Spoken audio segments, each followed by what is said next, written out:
दोस्तों नमस्कार। 18वां लोकसभा चुनाव समाप्त हो चुका है और इस चुनाव के परिणाम आने के बाद ये पता चला है कि किसी भी एक दल को पूर्ण बहुमत नहीं मिला है। तो अब जो सरकार बनेगी वो गठबंधन की सरकार बनेगी, बहुदलीय सरकार बनेगी। चुनाव भी लड़ा गया था बहुदल बनाकर ही, अलायंस बनाकर ही, लेकिन किसी एक पार्टी को यदि बहुमत नहीं मिलता है तो क्या क्या समस्याएं आती है, ये गठबंधन की सरकार किसे कहते हैं और इस गठबंधन की सरकार के क्या क्या फ़ायदे हैं, इसके बारे में हम लोग अभी इस वीडियो में चर्चा करेंगे। बहुदलीय सरकार या गठबंधन सरकार किसे कहते हैं? जब किसी भी एक दल को पूर्ण बहुमत प्राप्त नहीं होता है तो अनेक दल जो अलग अलग विचारधारा के हो, उनकी राजनीति अलग अलग तरीके से चल रही हो, वो एक साथ कुछ बिंदुओं पे एक मत होते हैं और उसके बाद सरकार का गठन करते हैं, उसे ही बहुदलीय सरकार कहा जाता है। सरकार मुख्यतः 4 प्रकार से बनाया जाता है। कैसे कैसे? पहला प्रकार कि किसी भी एक दल को, एक ही पार्टी को पूर्ण बहुमत मिल जाए और वो सरकार बना ले, नंबर 1 बात। दूसरी बात, एक पार्टी को तो बहुमत न मिले पर एक ही विचारधारा वाले अलग अलग पार्टियों को बहुमत मिल जाए और वो सरकार बना ले, ये दूसरी बात हुई। तीसरा कैसे सरकार बनता है? तीसरा सरकार बनता है कि अलग अलग विचारधारा के लोग चुनाव से पहले इकट्ठा होते हैं, एक अलायंस बनाते हैं और चुनाव लड़ते हैं और जीतकर फिर सरकार बनाते हैं, ये तीसरी बात हो गई। चौथा कौन सा प्रकार है गठबंधन सरकार के? कि अलग अलग विचारधारा के लोग अपनी अपनी बातों के साथ अलग अलग चुनाव लड़ते हैं और किसी भी एक दल को बहुमत नहीं मिलता है, और जब बहुमत नहीं मिलता है तो वो चुनाव के बाद एक साथ आते हैं और उसके बाद फिर सरकार का गठन करते हैं। तो ये 4 प्रकार से सरकार का गठन होता है, जिसमें तीसरा और चौथा जो प्रकार है उसे ही गठबंधन का सरकार कहते हैं। यही बातें यहाँ पे लिखी गई है, जरा पढ़ लेते हैं। बहुदलीय सरकार या गठबंधन सरकार का क्या मतलब है?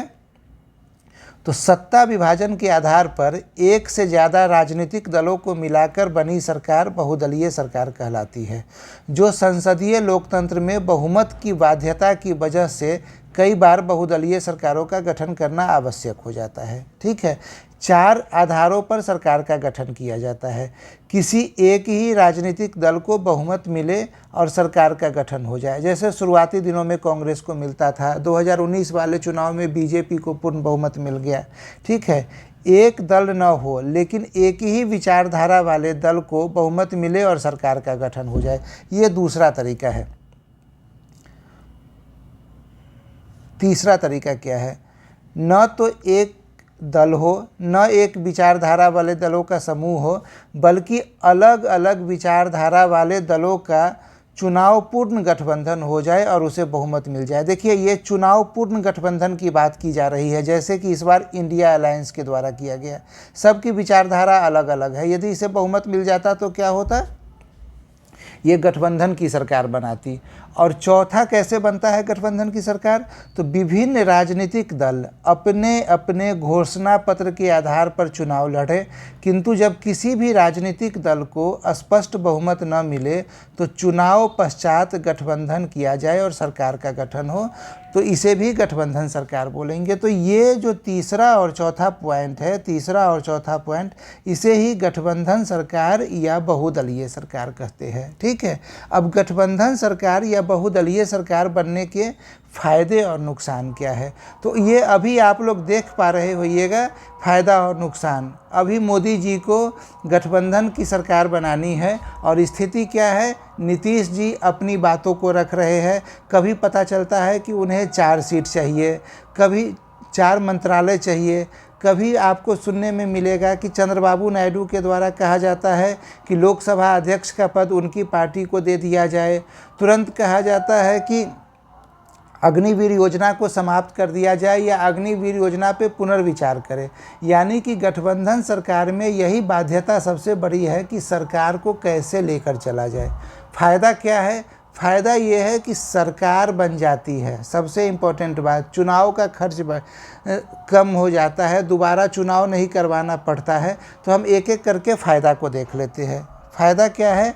एक सरकार का गठन संभव हो जाता है, बार बार के चुनाव के ऊपर अंकुश लग जाता है, विभिन्न हितों के प्रतिनिधित्व देना संभव होता है। विभिन्न हित क्या, मतलब जातिगत हित, सामाजिक हित, धार्मिक हित, सबको जो है सो प्रतिनिधित्व मिलता है। ऐसी सरकारें ज़्यादा लोकतांत्रिक होती है, क्योंकि हर एक दल से कुछ भी पारित करवाना है तो हर एक दल की सहमति आवश्यक हो जाती है, तो लोकतांत्रिक सरकार बनती है। ऐसी सरकारों के निर्णयों की गुणवत्ता भी ज़्यादा होती है। अलग अलग सोच व विचारधारा के लोग मिलकर निर्णय लेते हैं। सरकार में शामिल विभिन्न दल संतुलन एवं अवरोध के सिद्धांत पर कार्य करती है। ऐसी सरकारों में सत्ता के दुरुपयोग की आशंका कम हो जाती है। तो ये सारी बातें पक्ष में हो गया तर्क, लेकिन विपक्ष में क्या तर्क है? विपक्ष में तर्क है कि राजनीतिक अस्थिरता की समस्या आ जाती है। अब आप देखिएगा, इस बार जो सरकार बनने जा रही है तो आपको बार बार पता चलेगा कि नीतीश कुमार और चंद्रबाबू नायडू धमकी दे रहे हैं बीजेपी को कि मैं छोड़ रहा हूं, मैं इस गठबंधन से बाहर जा रहा हूं, और जैसे ही गठबंधन से बाहर जाने की बात होगी अस्थिरता आ जाएगी। तो ये राजनीतिक अस्थिरता एक बहुत बड़ी समस्या है। राजनीतिक अस्थिरता का परिणाम होता है बार बार के चुनाव की आशंका हमेशा बनी रहती है, जो 5 वर्षों तक आप लोगों को देखना पड़ेगा। अनावश्यक व्यय बढ़ जाता है, विकास का कार्य दुष्प्रभावित होता है, नीतियों में निरंतरता का अभाव हो जाता है, निर्णय लेने में विलंब की समस्या होती है, सामूहिक उत्तरदायित्व के सिद्धांत का पालन नहीं हो पाता है, गठबंधन सरकार के सिद्धांतों के आधार पर समझौता नहीं होता है, बल्कि केवल सत्ता प्राप्ति के आधार पर समझौता होता है। ये बहुत ही इम्पोर्टेंट बात है। जब भी गठबंधन सरकार बनता है भारत जैसे देश में, तो यहाँ सत्ता प्राप्ति सबसे इम्पोर्टेंट है, सिद्धांत जैसी बातें जो है सो पीछे छूट जाती है। इसके अलावा क्या होता है, क्षेत्रीय बातें, क्षेत्रीय समस्याएं जो है वो ज़्यादा इम्पोर्टेंट हो जाती है, क्योंकि गठबंधन सरकार में बहुत सारे छोटे छोटे दल हैं, जैसे लोजपा, इनकी अपनी क्षेत्रीय समस्याएं होगी। हम पार्टी, जीतन राम मांझी को सिर्फ 1 सीट मिला है, इनकी अपनी समस्या होगी और ये चाहेंगे कि उनकी समस्या पे भी बात हो, नहीं तो ये भी धमकी देंगे कि नहीं तो मैं गठबंधन से बाहर चला जाऊंगा। तो ये क्षेत्रीय समस्याओं को ज़्यादा जोर दिया जाता है, जबकि वैश्विक समस्याओं पे गठबंधन की सरकार कम कार्य कर पाती है। सरकार के निर्णय लेने की क्षमता में भी कमी आ जाती है। तो हमने देख लिया कि गठबंधन सरकार किस प्रकार से बनता है और इसके लाभ और मतलब तर्क क्या है, इसके पक्ष में और इसके विपक्ष में तर्क क्या है। उम्मीद करता हूँ आप लोगों को समझ में आया होगा। धन्यवाद।